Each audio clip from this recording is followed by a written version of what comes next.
हकीपति समझी भगवान के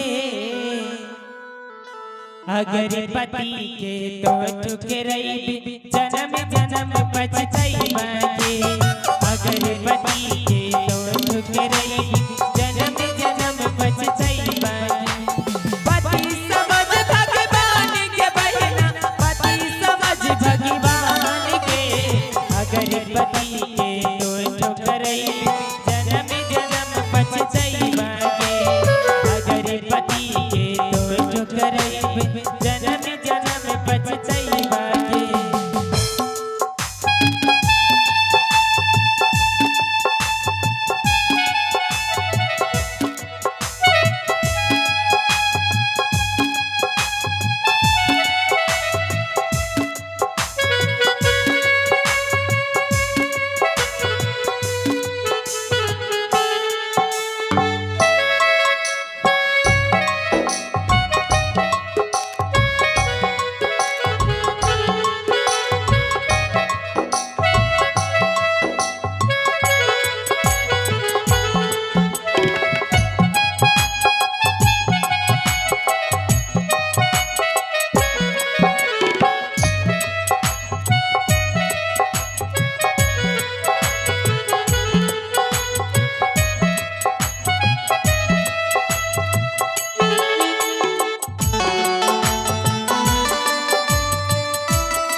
पति है विष्णु पति है ईश्वर महादेव के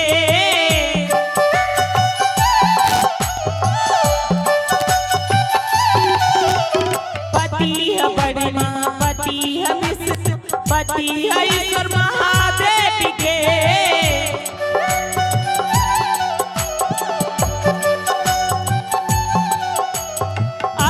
पति के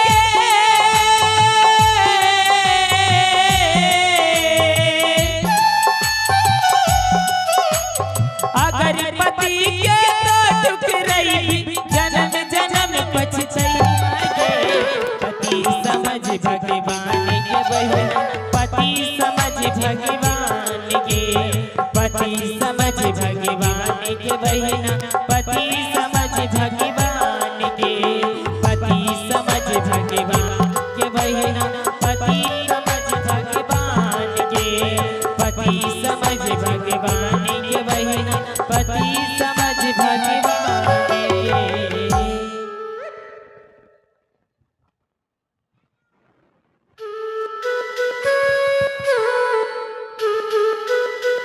अलखनी रंजन जय हो गुरु गोरखनाथ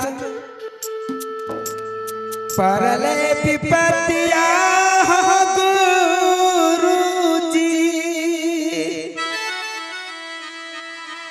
आता अपन ससुरारिया गुरु हो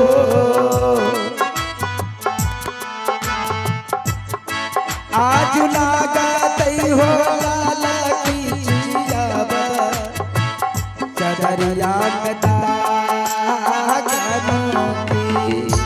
बाबा गुरु गोरखनाथ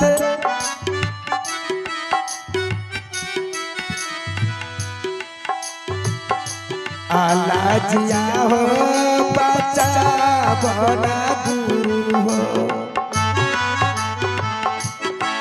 अपन ससुरारिया गुरु पर के लिए हो माया के अवनात फेरा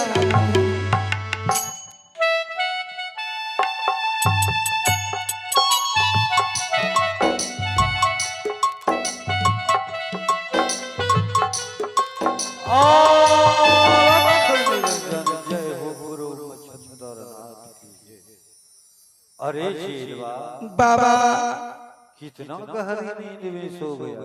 मैं गहरा नींद में सो नहीं बाबा। आज पत्नी मेरे 8 अंग को बांध कर करके और मेरा कंगुलिया अंगुल मुंह में लेकर के सुस गई है। अब इस 8 बंधन से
निरंजन जय हो गुरु गोरखनाथ।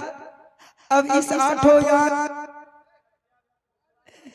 से बांध दी, इस बंधन से कैसे निकल करके जाऊं?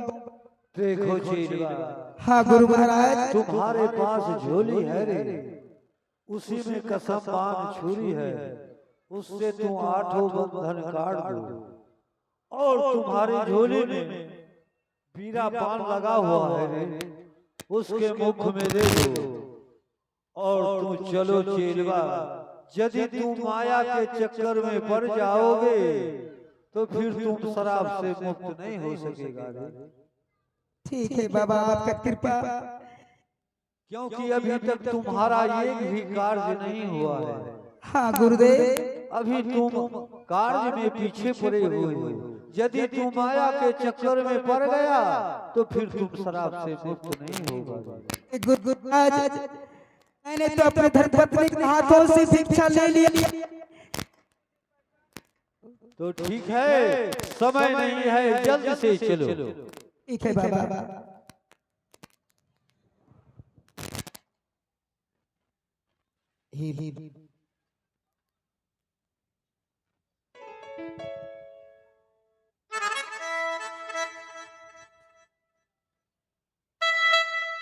ये जो है 8 याद रस्सी से बांधी है गुरु महाराज ने।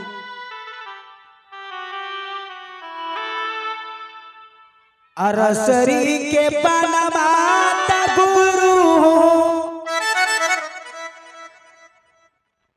आबाया जुदी ना काटा बेटा करी।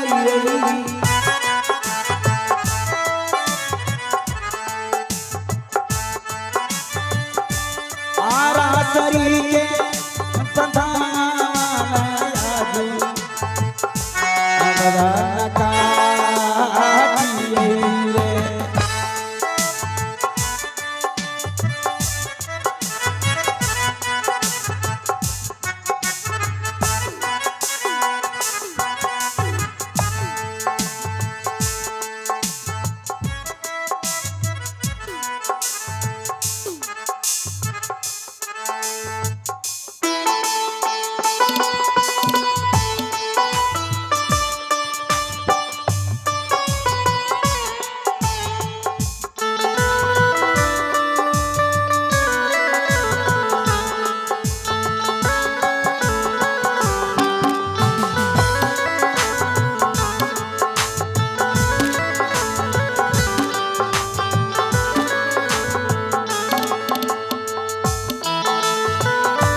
अब मैं अपने पग को संभालते हुए यहाँ से अपन माई के दरबार में जाए, माई के हाथ से हल जाए।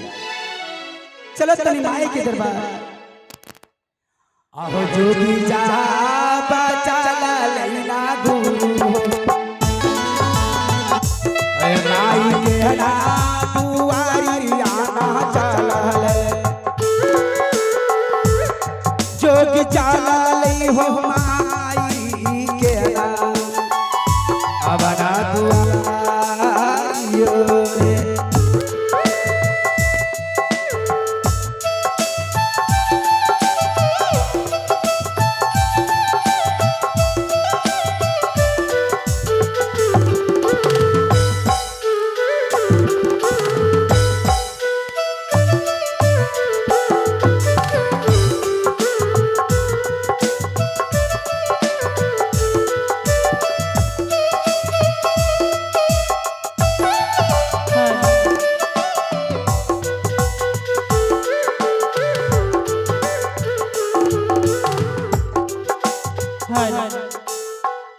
लगते हैं वो जरूर हमारी सासू माँ के पास गए हैं, लेकिन हमसे तो छल करके भिक्षा ले लिए, लेकिन मैं माँ जी से भिक्षा नहीं लेने दूंगी। चलते हूँ उसके पीछे पीछे, देखती हूँ वो कैसे माँ जी से भिक्षा ले रही थी। आगे चलिए बजे, हाँ भैया बहिनिया, हे अपन सासू हररिया के चलना, हे अपन सासू हररिया के चलना, चलना बहिना के अपन सासू हररिया